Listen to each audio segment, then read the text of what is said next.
Welcome to the Seven Figure CEO podcast, where we talk all things marketing strategies, business systems, personal development insights, and conduct interviews with successful CEOs and entrepreneurs. Learn the exact strategies on how seven-figure CEOs market and scale their companies with your host, Chris Rodriguez. Welcome to the Seven Figure CEO podcast. Today, I am honored to have Danny Alvarez on the show. Danny is a 4th degree black belt in Brazilian Jiu Jitsu, has won Masters Worlds 3 times in the gi, 5 times in no gi, was the #1 ranked black belt in the 2017 to 2018 season, and runs a super successful academy in Arlington, Texas called Alvarez BJJ. Danny, welcome to the show. Hello. Thank you for having me. Really appreciate you. Yes, I'm pumped. So, known Danny, I mean, we've been following each other on social for quite some time. Danny is an 18 client and a Grow Pro client, and he competes more than anybody that I've ever seen, especially as a school owner, which we're going to unpack how you're able to do that in a minute. But Danny, tell us a little bit about Alvarez Jiu-Jitsu. How'd you get started? Well, I'm originally from Saginaw, Michigan. That's kind of where my jiu-jitsu journey started. Of course, I'm 47 years old. So I was in high school when I saw I had just graduated in the Hoist Gracie thing, UFC. Of course, I was just fascinated like everyone else. So my story kind of begins like a lot of people back then when they first saw that. But there was really no jiu-jitsu for a couple years, obviously, until it grew and expanded. There was a Taekwondo black belt that would fly to the Gracie Academy in Torrance and come back and bring some techniques. So you kind of like dabble in some jiu-jitsu there. So that's where I kind of picked it up, but it really was no jiu-jitsu academy. And then I came down, I worked for General Motors, and I came down to Arlington, Texas on vacation for a week one time, and I saw a Carlos Machado banner in the area where we were at. I'm like, man, that's jiu-jitsu, Of course, I'm like a little kid and can't like turn around and go up in there. And met some guys, and Carlos wasn't there, but some of his purple belts were there. They're black belts now, and I was just fascinated because, no disrespect to the jiu-jitsu I was learning in Michigan, it wasn't his first thing. It was something he was getting, But by this time, these guys were learning from Carlos, and Carlos was like 40 minutes away in Dallas. And I'm like, man, this is like real jiu-jitsu, man. Like, I'm not like sticking my arm backwards in between the closed guard to try and pry open the guard. That's what he had us doing back then. And I was getting triangle choked, and that's what was happening and stuff like that. So anyways, I started doing jiu-jitsu here in Arlington while I was working at General Motors. And I just hated my job. I absolutely hated it. I was making good money. We're making like 60 grand a year, something like that. I had really good insurance. I wasn't paying for anything, no co-pays, no anything. It was great, pre-bankrupt General Motors, but I hated it. I just was thinking about jiu-jitsu all day, Yeah. While I was on the assembly line working, we had this thing, we had they call it a footprint. So like the job would start here, and we would do these things to the truck or whatever, because we made Escalades, Tahoes, those kind of things. And then we're in here, and I would have a VCR combo, TV combo. And I would be watching because I had my job down pretty good. So like I could watch jiu-jitsu videos on VCR tapes and like do my job. And on break, I would watch jiu-jitsu matches, and I'd take notes. And then I'd always trained at night. So the next day I would come in and I would have a notebook like this, and I would jot down all my notes from the night before. So there wasn't a day that went by that I didn't take notes of everything that happened the night before. I would use my work time to take down all my notes. So I have like stacks and stacks of notes. Anyways, so then General Motors opened up they start offering buyouts to quit. So if you take the buyout, you sever all ties with General Motors, and that's it. You lose your insurance, everything. You just take the money, and then peace. That's it. So at that time, I only had 8 years in, and you had to have 10 years in to qualify for that. So I was like, man, if they ever offer that again, I want to be ready. I was a brown belt at the time. And so I started watching my instructor a little bit more closely with things, and just kind of like asking a little bit more questions and that kind of thing, and trying to just be more pay attention to details versus just a student going to class learning to just tap people out. I wanted to learn the business side, how he talked to people, how he treated people, that kind of thing. And then they offered it again, but it was the last one. And I just hit my 10-year mark. And I was like, man, this is it. I'm like, I can still feel like right now, like if it was yesterday, man. Like, it's just like, should I do it? Should I not do it? Like, no one really knew about jiu-jitsu really back then either. It wasn't like it was today where it's all over, like, UFC and everything. So anyways, I pulled the trigger on it, and I went all in. You had to fill out a form and go take it to the front office, and you had 1 week to pull it back out.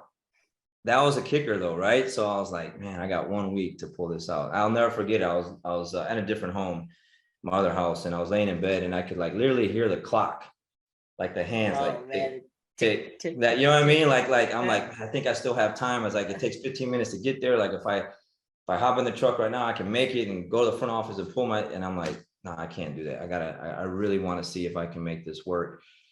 And time ran out, of course, and so it was a done deal. And I took that money and I split it into thirds, and I used a portion of that to open the school, buy some things that I needed. I paid off all my bills for 1 year. So like I got 1 year to start paying myself. I didn't know how it worked or how I was going to do anything. Then I had some in savings. And then that's it. I started, but right before I quit though, I had started teaching out of my garage with like 4 or 5 guys. I got some cheap carpet padding and some puzzle mats you get like at Sam's, and I duct taped them together, and I cleared out my garage. Because I had a guy, his name's Alfredo. And every time I'd go to the bank, I'd run into this guy. We were used to train together. And he's like, man, when you gonna open a school? When you gonna open a school? And I'm like, man, I ain't ready for that. I ain't ready for that. And finally it came that time, and I was ready, and I just started in my garage, and I was doing that for a couple months. And then I started in a gymnastics facility. I was just going to like LA Fitness, Gold's Gym, whatever. I'm like, I just need a place. Like, I don't want to do this stuff in my garage. You know what I mean? Like, I got people coming to my house. They got to use the bathroom and all this stuff, it's just weird, right? So I'm like, that's why I didn't want to do it. It took me a while to do it because and I'm like, screw it, I'm going to do it. I'm just going to start teaching in my garage. So anyways, around the corner from me was a gymnastics place. So I go in there looking for mats, and the guy's like, well, what do you need mats for? He's like, well, I teach jiu-jitsu, and I need some good mats. So I was like, maybe you have those folding mats, gymnastic mats that I could buy from you. And he goes, well, how about you? And he points at the corner. He's like, well, how about you teach in this corner over here? We'll clear out this space, and you can rent a little space out over there. And I'm like, for real? Like, for reals? And I'm like, he's like, yeah, like, let's do it. And I was like, okay, cool, man, let's do it. So I had like a small little space there, and I ended up getting some rollout Dolomer mats that were like different colors or whatever. They didn't even really match, whatever. And I just taped them together, and it was that was cool for a hot minute. And then I would come in, and they would move my mats around and stuff. My mats would go in the corner, and next thing you know, they're over there one day, and I'm like, they're moving my filing cabinet around, and I didn't have a desk or an office or anything. It was just pretty stressful, So I was like, I gotta find a place. So I found a place right around the corner from there, and it was like 4,500 square feet, no AC. And I just wanted it bad. I was like, this will work. It was cheap. It was warehouse space, because I looked at like next to Kroger's, all the shopping centers, that kind of thing. I was like, man, that place is expensive. I'm like, and what really got me was I walked into another gymnastics facility. It's around the corner. It's called Ariel's, and it's huge. And they don't have AC. The place I was at had AC, This place didn't have AC, and there was kids everywhere. Like, it was packed. And I'm like, man. And I asked the owner like how much they were charging, or some of the programs and stuff, act like I was interested or whatever. And I'm like, man, if these parents are paying these kind of prices for this with no AC, then I can do that. You know what I mean? And this is right like around the corner from there. So I said, screw it. I'm just gonna lease this spot out. And then I started there. That lasted for about 1.5 years, and we were growing, and we're eating up all the parking. And so the people next to me, they're business owners, they were getting upset and complaining to the landlord. The landlord's on my back, like, hey, dude, like, I'm like, well, what do you want me to do, man? Like, you know what I mean? Like, we need to park. And most of my classes at that time were at night, and those guys were leaving, you know, like they weren't open past 5. So this is a crazy story. I remember I was taking a nap. I get this phone call, I answer the phone, and the guy's like, hey, you're Alvarez? And I'm like, yeah, what's going on? He's like, hey, I'm the guy next to you that owns the business next to you. I'm growing, and I heard you're growing, and I need you to move out, and I'll take over your lease. And I'm like, I thought it was a joke. I was like, yo, I'm just waking up out of nap. You know what I mean? I'm like half awake. You know what I mean? Like, are you serious, man? Like, you're going to take over the next year and a half of my lease so I can get out? He goes, yeah, I need the space next to you and the one behind it, and then this one. So he needs like all 4 squares. And I'm like, okay. Well, I'm like, but I need money to get into the other place. He's like, I'll give you $4,000 and you get out. And I'm like, cool. I was like, but now I gotta go find a place. So I happen to just literally right around the corner from that, because this one was kind of like off the beaten path a little bit. The other one was on like off of a main street. So it was a lot better, and you could see it as you drive by, and it was much more, you could see it better, but it was 9,500 square feet. And I was like, man, that's kind of big. Like, I don't know if I could. Did it have AC? No, it did not have no AC. Okay. No AC. So, you know, we managed for a year and a half in the other place. I was like, we can still do this, you know, but the kids were like, when it was cold, the mats were ice cold. When it was hot, they were hot. The little kids were like, coach, they're like, it was hot. It was vinyl. You know what I mean? Oh, it was nuts. Yeah. I don't even know, man. So anyways, I go to the other place, and I walk in there, and it's just a big empty warehouse, and there's boxes everywhere, and I take my wife in there, and I'm like, I just see this thing. And she's like, I don't see nothing but boxes. Like, I don't see what you see, man. Like, I don't think this is a good idea. this is, I'm like, I'm gonna put mats down, zebra mats, like all this space. I'm gonna have this huge mat and like all this stuff. So anyways, I made that work, and we were there for about 5 or 6 years, and then 5 years. And then the landlord had that space on the far end, and he was growing. And he comes up to me one day, and he's like, hey, your lease is coming up. I need you to make a decision on what you're going to do. The guy across from you is moving out. He's going under. So you either take that space or you got to go find another place. And I'm like, dude, that place is even bigger. It's 15,000 square feet. Like, I don't know if I can do that. So I got a realtor. We did a mad search everywhere, but I didn't want to go too far, you know, because my clientele was right where it was at. And I'm like, it's got to work. I have no choice. I don't have another place to go to. It's kind of like Matt Arroyo, the little story he told, where like, you know, he was kind of like crunch time, like either like I was just like, I was kind of stressing out. So I was like, all right, screw it. Let's do it. I'm just going to go into this big old space, and I'm just going to have to make it work. And we've been there, I think 7 years at that location. And that's where we're at now, you know. And it has air conditioning. It has air conditioning, has drop ceilings. We put showers in there. There's TVs everywhere. It's a very nice parents lounge area, a parents area with TVs. We got coffee machine. It's nice. I remember when you were first getting the space, and you did this Facebook Live video, kind of giving a tour, and it just kept going and going and going and going. So talk to me a little bit about what programs, you know, now that you're offering. I'm assuming when you first started, it was kind of just kids jiu-jitsu, adult jiu-jitsu, maybe just adult jiu-jitsu. What has that grown into now? Because I even believe you have like a full-on gym with fitness classes. Yeah. What are the different programs that you guys offer? I tried wrestling because I wrestled in high school. So I really just thought it was a good fit. And I could just never really get that to work like I wanted it to work. It just became a headache. And then we had like I was leasing out the space next to me to one of my students that were with me at one point, and they were doing CrossFit. So they were paying me to have their little CrossFit place in there, but then they left. They were there for about 3 years, but then they left. So right now it's just, I have all my weights and stuff in there. So I just have my students whenever they need it.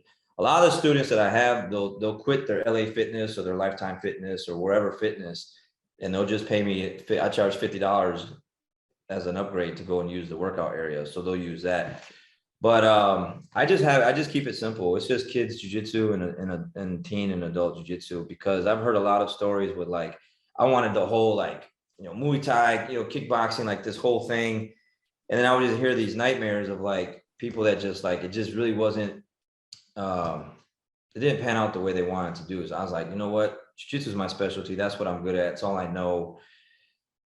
And it's a lot simpler and it's a lot easier. I'm just going to do that. So we just have just jiu-jitsu for the kids, teens, and adults. That's it. I don't do it.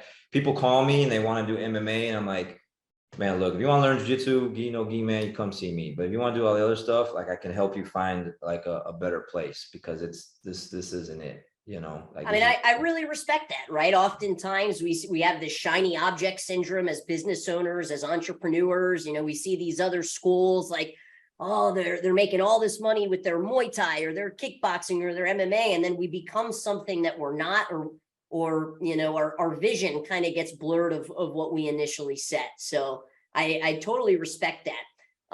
Here you are in this huge location. You've been there 5-6 years now.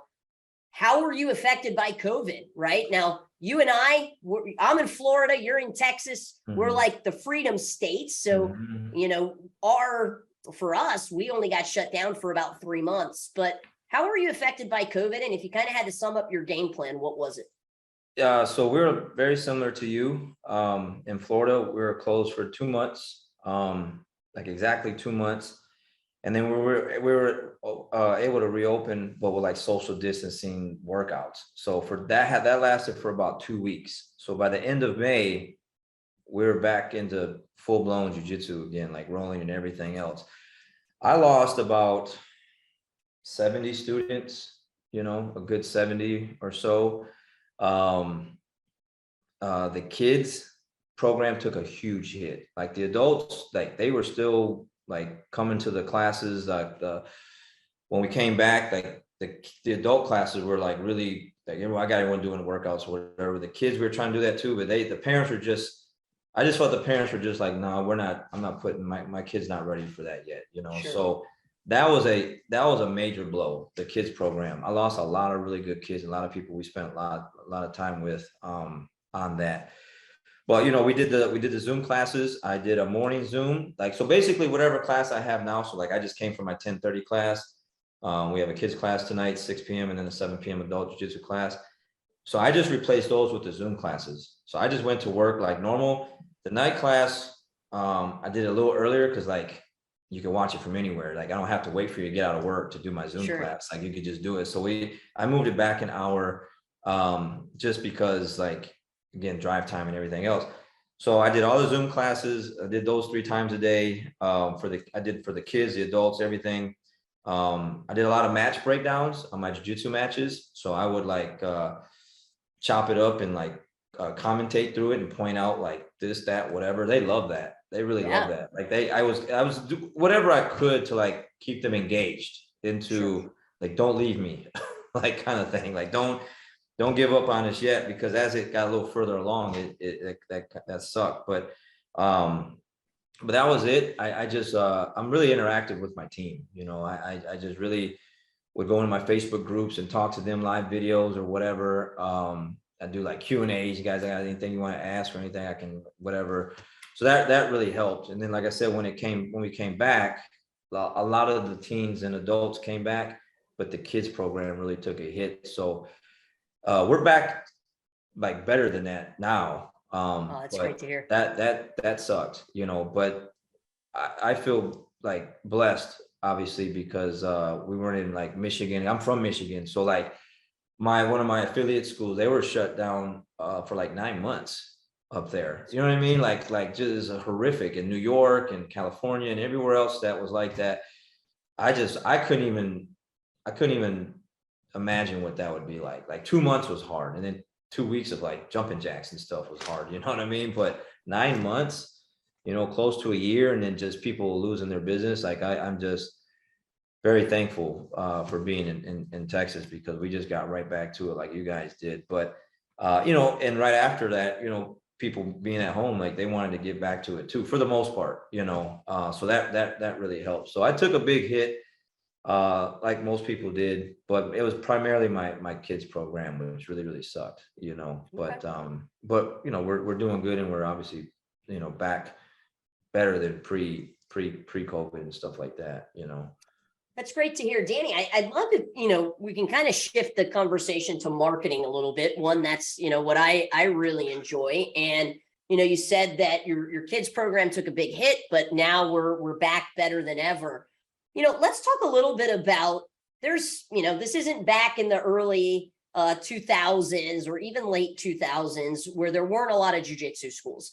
I mean, for me, where I'm at in Tampa, I can throw a rock and there's an American top team. Like, it's not even just a martial arts school. There's another jiu-jitsu school and a very well-known. So what makes Alvarez Jiu-Jitsu different, right? What's your unique selling point? How do you kind of position yourself in the eyes of your customers? Because you had 578 Google reviews, which is the most I've ever seen for martial arts. You don't get that many, and they're positive Google reviews, right? These aren't one stars. The majority is five stars. Right.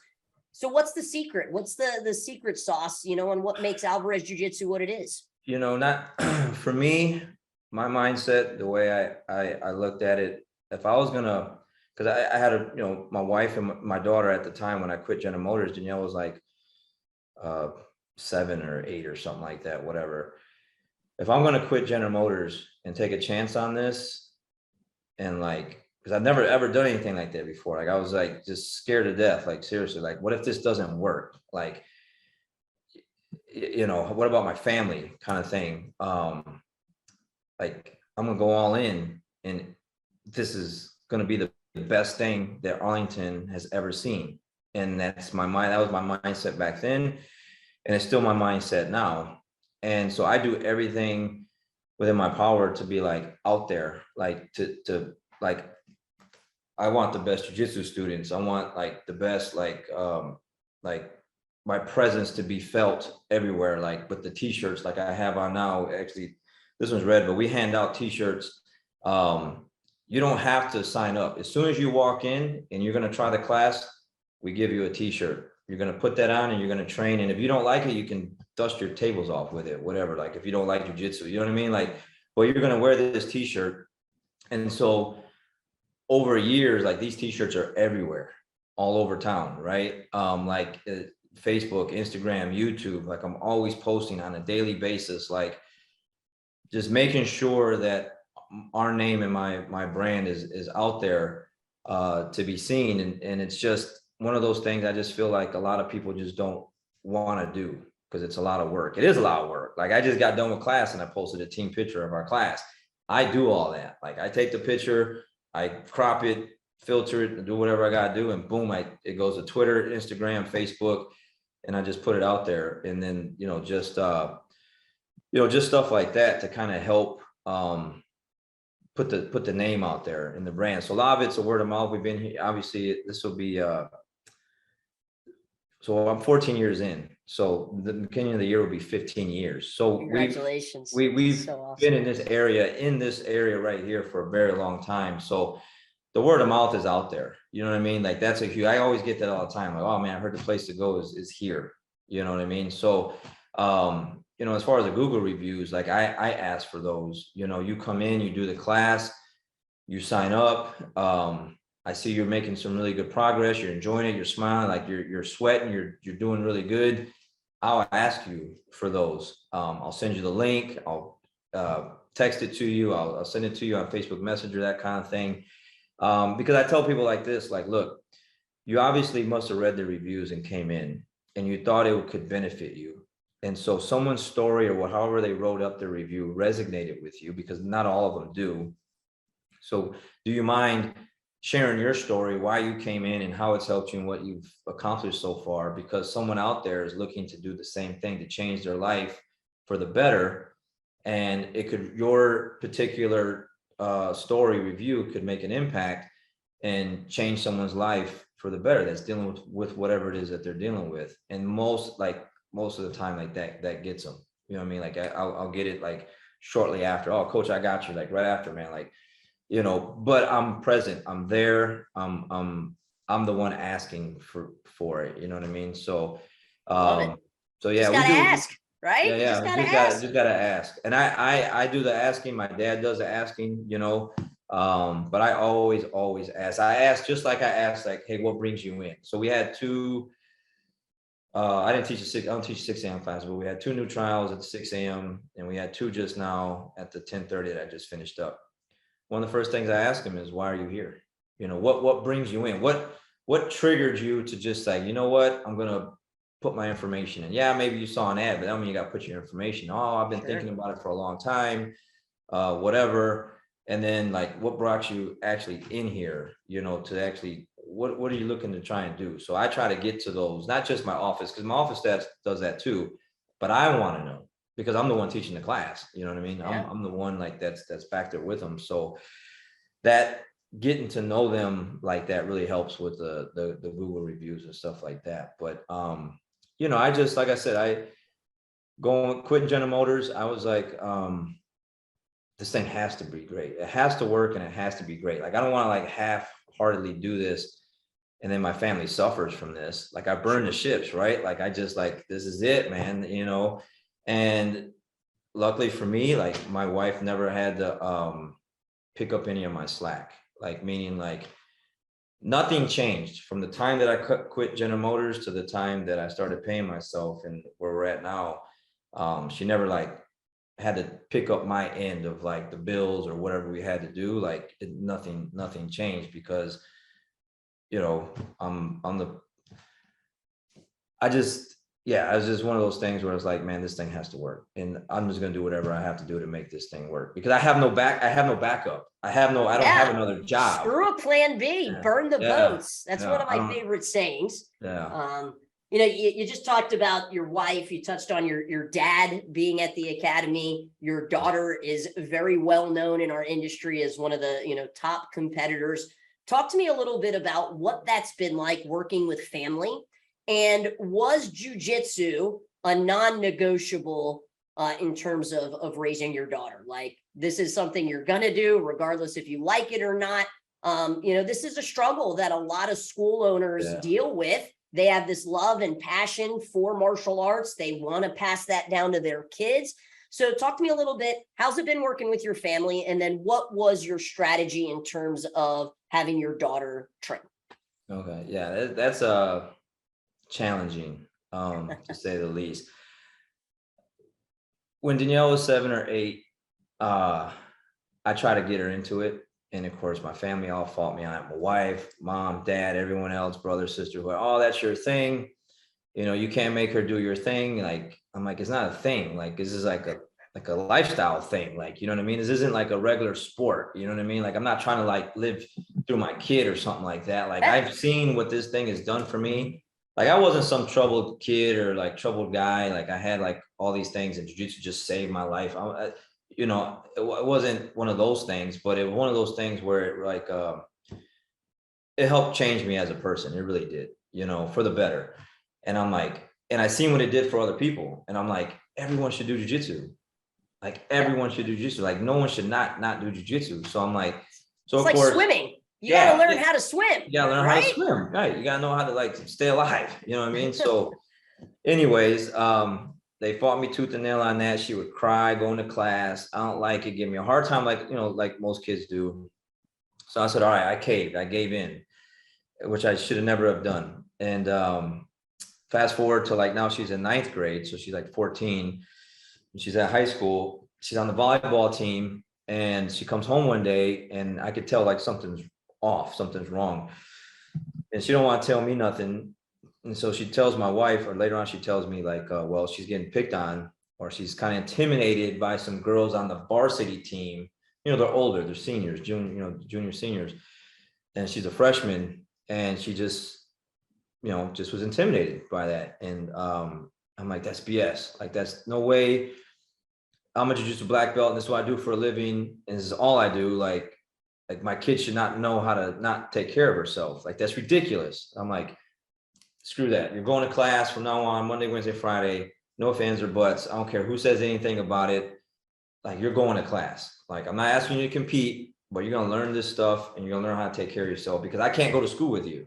I can't follow you everywhere you go. So 14 years old, Danielle, she's crying. She's 14 and she's crying, dude. I'm like, dude, are you serious, man? I'm like, give me a hard time, just like she was at 7 or 8. And I don't care. You're gonna do it. So then I talked her into. I was trying to get her to compete. She didn't want to compete, and then I actually got her to do it one time, and she won. And I was like, cool. I think like I'm thinking this is it. She's like, I'll never want to do that again. I'm like, oh man, you're kidding me, dude. Like all I do is You got compete. the taste of victory. Yeah. Come on. I'm like, come on, man. Anyways, fast forward again. I think she's IBJJF back then, they allowed green belts to do the blue belt division because it was the Houston Open. And she fought this girl that was supposed to be all this hype. Like Danielle wasn't even gonna stand a chance and get whooped. She goes out there and beats that girl. Danielle after that was like, I think I got something here. So she wanted to do it. And then after that, boom, that's all she wrote. Like we just took off on the scene and went traveled the world and been all over the world to compete. But it's been hard because as a woman in jiu-jitsu, it's primarily guys to train with, and you don't really have that bond. Like guys have bonds everywhere. There's so many guys. You just create these friendships, relationships, these bonds with guys. You go to UFC fights and watch them at the bar, Buffalo Wild Wings, whatever. You hang out, and you don't really have that. You go compete together, and we just never really had a big women's program or anyone that would. Maybe they were in their 30s or 40s and they love jiu-jitsu, but they weren't like in their early 20s or teens, like. That was their goal to be a world champion, and we're going to travel and do all this stuff. So unfortunately for me, I never had that. So that really kind of was always been like the issue. All dad, like So she had a ACL surgery a couple years ago. She fought Angelica Del Valle at the Pans in the semifinals. And she went to stand up in her guard, and she hit her with like the muscle sweep. She kind of hooked her leg, and her knee kind of turned the wrong way. And so that was tough. That was a tough, dark time, a couple of years for us to get past that. So she trains now. She competes. She's fought a couple of times this year already and won. But that's she coaches. She teaches the 4 to 6 year olds on Tuesdays and Thursdays. She also teaches some of the adult classes. So at one point she was living at home still. So you're taking whatever happened at home to the mat, whatever happened on the mat to home, and we were always fighting all the time. And I just want things done right, and as much as I love jiu-jitsu and I love my students, and what I'm trying to give to them, like everyone's going to give them like this top tier, like attention and experience. And sometimes if I feel like I didn't get that from them or her or whatever, then we would bump heads or whatever. But because she's younger, back then, now she's older, she's 28. But it's definitely been a great thing, and it's been a very rough thing, because you're taking one bad thing to the other sometimes. There's good days and there's like cool, smooth sailing. And there's times where like, hey, we're fighting on the mat, because sometimes we roll together and it gets pretty heated. You know what I mean? Because she's freaking good, man. It's a beast. We're like the same size. She works out. She lifts weights, and she's a beast. She'll put smash on me, and I got to bring the heat. And I'm like, then we get into a little fight, and I'm like, man, you're testing me here, And then as far as my dad goes, I got my dad working for me and my wife. So my wife works a couple days a week, Tuesday, Thursdays for a couple hours. And then my dad's like the guy that, he runs the front office, and he fills up sprayers, and he does the air filters, and he makes sure everything is where it should be. Smooth. On point. Yeah. He's the eagle eye. You come in and you're doing like one extra class or something, and the thing goes off. Like he's going, hey man, like that's too many classes you're doing there. You got to upgrade to the other one, or whatever. So it has its challenges, but it's definitely worked out really good so far. As far as having the family working together. And then like I said, it's been a great experience with Danielle traveling the world. I mean, without her, I probably wouldn't go as many places as we've gone to, because she was like, hey, I want to do that tournament. I want to do that tournament. We're going to go to the Europeans. We're going to go to Abu Dhabi. We're going to go to Japan. Okay. Well, let's get to work then, and let's get after it. What a cool bond to have, one that, many parents don't have with their kids. let's talk a little bit about this, because you are I mean, every week I feel like there's another picture of you being posted standing on a podium somewhere. And I know for me, when I first opened my school and it was the way that I had to feed myself and my family, I lost a little love for jiu-jitsu. It felt like, there was just a little bit of, kind of conflicting values there. You have done a phenomenal job of not only growing this, amazing business, but also coaching your team. Like you said, you just stepped off the mat and competing an insane amount. Talk to us a little bit how you've been able to balance that. The mindset is like, again, like the all-in thing with General Motors. Like when I quit, like, I gotta have the best business in town. I'll do whatever I need to do to make that happen. And I want to leave something behind, far as like me personally with like my jiu-jitsu, and I can't do that if I'm not out there challenging myself. And so it's for my students and for myself, because when it's all said and done, whenever that day is, like I want to have, like, if you want to catch me far as titles goes, as far as gold medals go, you got a lot of work to do. You're gonna have to travel all over the world, and you're gonna have to do all these tournaments, and that's not an easy thing. And I just wanted to just, like, with the business and my jiu-jitsu, it should be congruent. It should be the same. Like I wanted, like, it should be up there like that, to where it's hard to catch. It's hard to, like, man, I want to do what he's doing, but I don't know if I want to put that much work in. You know what I mean? So I want to be able to, when I'm done, kind of like the Tom Brady thing or whoever else, like one of the greats, like I left it all out there. And like I said, for my students, a lot of students come in, they don't want to compete. Cool. And then you have those ones that do, those ex-athletes, they get back in shape. They're good. They got some skills, talents, and they're like, man, I want to compete, coach. Well, I want to be able to help them, and I want to be able to guide them and them trust me. And I don't feel like I could really get that from, give that to them if I don't really put myself out there. So I just feel like if I'm constantly out there doing that, whatever I ask them to do, whatever they need to do it, they're going to have to do it because they see me doing it. I'm still cutting weight. I'm going to class and my face is sucked in, and, I got hoodies on, or, whatever I'm doing, I'm putting in the extra work after class or whatever. They see that, because I run 3 miles every other day, and I work out in between those days. And plus I do 2 jiu-jitsu sessions every day. So I do 4 7-minute rounds in the morning, and then I do 4 7-minute rounds at night every single day, Monday through Thursday. And then we don't have night classes Friday, Saturday, Sunday. So it's just one session. But they need to see me putting in that work. And so, and then going out there and competing, knowing, hey, look, man, my coach can do that. I want to be able to do that too. So it's just leading by example. I just really that's exactly what I was thinking. Yeah, I just really, really believe in that. And I feel like I can get the most out of my students by me putting myself out there first. Because, like, why else do I need to compete? I've already accomplished so much. I really don't need to compete anymore. But I just feel like, they say, you're only as good as your last whatever. You know what I mean? Yeah. And I'm like, well, I'm healthy. Well, right now I'm not. I have a knee injury I've been dealing with. It's been a long time since I've been off the mat, as far as like actually training.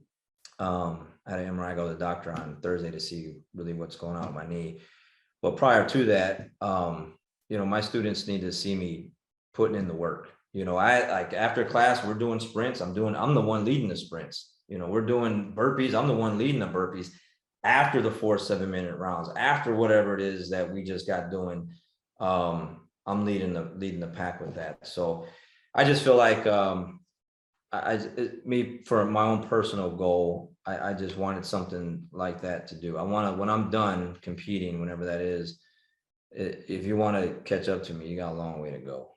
I love it. I love the mindset. I love showcasing the discipline, right? A lot of people think it's about motivation. It has nothing to do with motivation. Mm-hmm. I'm sure there are many a days you don't want to go run, you don't want to do the burpees, but you do them anyway. What does the next level look like for yourself, for Alvarez Jiu-Jitsu, for your team? I would like to take that next step and actually purchase a location, like either pre-existing or build whatever. Because obviously I'm wasting a lot of money. Right. So the landlord's getting rich, man. Like, you calculate, those, what that ends up, at the end of those agreements, man. And that's a lot of money. I'm like, man, I just need to, you know, go to that next step. So I think I have a couple more years left on this lease. And so I need to really buckle down and start studying and like getting that knowledge, that information and what it's going to take to go and do something like that. Problem is, it's just like anything else. I'm comfortable. Like I like where we're at. I like my location. Yeah, it's big. If I was to rebuild it, it'd be very similar to the layout and everything. Because my mat space is 4,700 square feet, so It's huge. It's a huge mat space. It's larger than most people's schools. Yeah. Just your mat space. Just the mat space, and the motivator for that was I came from a school that was really small. So like we always had to start on our knees. I wrestled in high school. I didn't think that was fair. This is bogus, man. Like, I want to take you down, man. Like, you know what I mean? It's just starting on the knees stuff. You're pushing back and forth, and you don't go, no, I go down, you go down. So that's like, funny. when I get to school, man, everyone's gonna be standing because I'm gonna have a huge mat space, and we're just gonna do takedowns everywhere. And that's just how that mindset came from. So, but and kind of like when we started here, we were talking, is just maybe trying to help some other students get to where I'm at. I know I have some students that would be really good for the community. Obviously, the more jiu-jitsu out there, the better. It just needs to be the right people sometimes, because sometimes not all people teaching jiu-jitsu isn't really helping the community. But I feel like I have some students that really have a passion for that, and like give them that career or that path to help them open up their school, either in a partnership or just, completely out on their own, but at least helping them to do that. That's what I would like to do. And have someone like a first student do that. Cause I don't have a first student, like where I've helped like from the ground up, take them and show them all the way from A to Z, how to do that, So I've inspired a lot of people, to go and open their own school. I have a black belt. He's down in South Texas. He quit his job just like me, and went all in on it because of my story. He's like, man, if he can do it, I can do it, kind of thing. Back in Michigan, where I'm from, there was no jiu-jitsu school there up until a certain time ago, where I talked one of the guys that I met into opening one. I'm like, man, you really need to do this. So I've inspired some people to do that. There's a guy in Lubbock. He was a school teacher. And he was talking about how he hated, not really hated his job, but like the time he had to spend at his job, and his forgot, he had a granddaughter or grandkid of some sort, son or daughter, and he wanted to spend more time with him and whatever. And I'm like, dude, well, you're a jiu-jitsu black belt, dude, like open a school. And he's like, oh man, that whole thing, the head goes down. I don't know if I can do it. I'm like, you should do it.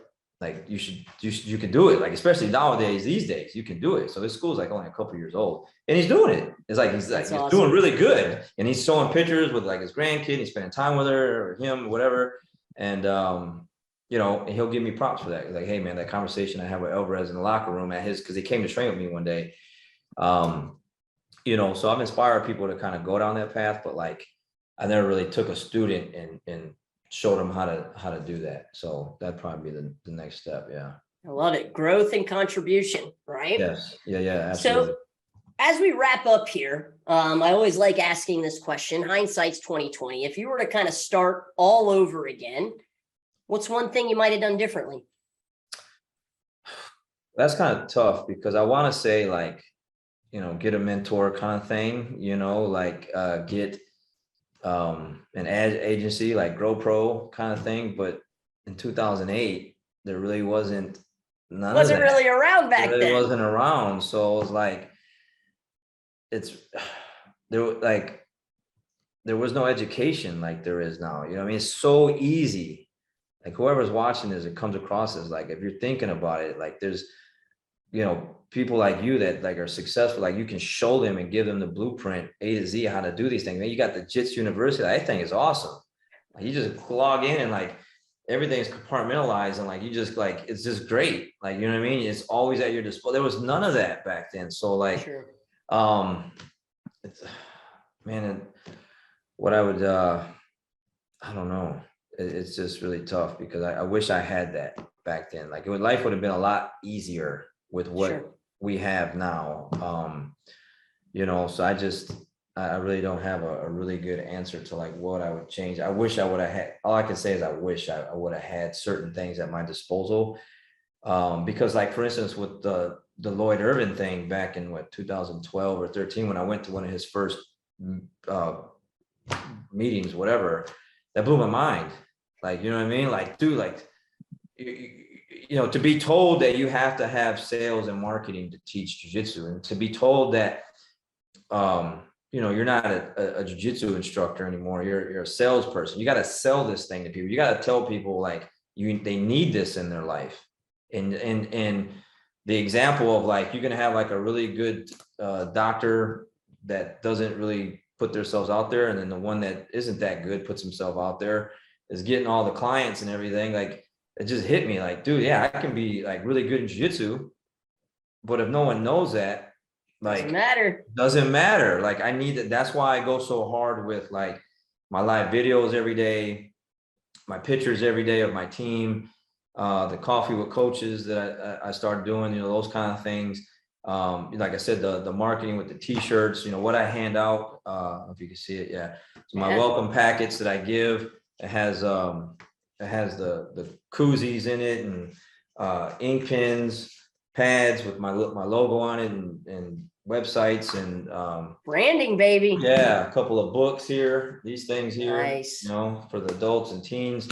Like, if no one knows that, like, this stuff is like a message in a bottle. Like, it's out there floating around somewhere, and someone's gonna grab a hold of it and find it. But I just feel like man, yeah, because everywhere I was searching back a long time ago, I remember like it just wasn't there, or they were doing like kind of like some shady things, like I like the whole cheesy car salesman kind of thing, you know what I mean? Like, I don't want you to sign up if I had to trick you into signing up, you know what I mean? Because you're gonna quit, and I gotta waste my time dealing with you, you know what I mean? You cross your arms, so I cross my arms, you do this, like these little tricks into the trade, you know what I mean? Like, yep. I don't do it like that. Like, I just put it very easy to people. Hey, look, this is what we offer. This is what we got. These are our programs. And you let us know. Of course, there's nurture sequences and emails that we send out and that kind of thing. I didn't know about that. That's, it takes time to do it, but once you do it, it's done, but it's like you said in many videos, like before, like, no one's going to really buy on the first time. They got to think about it for a while. It takes so many hits to hit someone before they actually pull the trigger on something, you know what I mean? Which is true. In the beginning, you don't know that, and you need to be taught that and be told that and explained how those things work. So, I feel like those things really could have been a lot of help a long time ago. Sure. You know what I mean? But, they're there now. They're there. They now. are. They're there now. Like, they're absolutely there. So, there's no excuses for that, So last question for you. Any additional nugget of wisdom or insight that you'd like to share to a school owner that wants to take it to the next level? Yeah, I was looking through my notes and stuff. Well, for one, some nuggets. Take the good with the bad. I think I sent an email to you one day, like, I put a lot into my jiu-jitsu, man. Like, I'm there. I'm in the trenches with my team. Here's the thing. I don't have kids. Danielle's 28. I was the only kid I got. My wife's a school teacher. She's going right now. She's not a school teacher. She's a counselor. Sorry. I'm at home all day by myself, right? Like, so I go train. Like I go train. I teach. I want to be at the school. COVID was like a great example of like just being at home every day because we were trapped in the house, couldn't do anything, like just stuck watching TV. And, oh, you want a glass of wine? Yeah, sure, cool. I have a glass of wine with spaghetti or whatever we were eating, pasta, whatever. And the next thing you know, it's another glass. It's like almost every day. And I put on like 15 pounds. I think it like got up to 160. I'm like, you know what? I belong on the mat. I want to stay on the mat. Like, that's what I want to do. So, but in that process, hey man, not all students are good students, man. So they're going to do some things to you. So one of the things I wrote down was don't let anyone change you and who you are as a person. Because I have a friend of mine, he's a Jiu Jitsu black belt, has his own school, and he got burned a lot, like most people do at some point, and put a bad taste in his mouth. So he doesn't really give his all like he used to. And I feel like if that ever comes to the point for me, I just need to get out, because what's the point then, right? Like I'm shortchanging my students and myself, and if I really don't love it like I used to, then don't do it. But I don't feel that way. I feel like I'm just kind of one of those persons, like, if you burn me, whatever, man. Like I'm not going to shortchange the next person walking through my doors, to give them the best of me, because maybe this relationship works out. Maybe I keep them for 10 years, 12 years, which I have students to this day that I've had since day one, I've had since the very beginning, awesome. where they start off like little kids and now they're adults, or, whatever. My other thing is like, I'm not for everyone, like, meaning like, I can be, but if you don't want to put in the work and you're not dedicated and you're not committed, you're a come and go type of student, you're not wishy-washy with your goals, I'm not the one. Like I try to put that in my coffee with coach videos. I want people to understand who they're dealing with. Like I think what are the two brothers, the twins? I just lost my train of thought. The Meow Brothers? No, the work for you. They work for GoPro. Man, I was just watching their podcast that you did with them.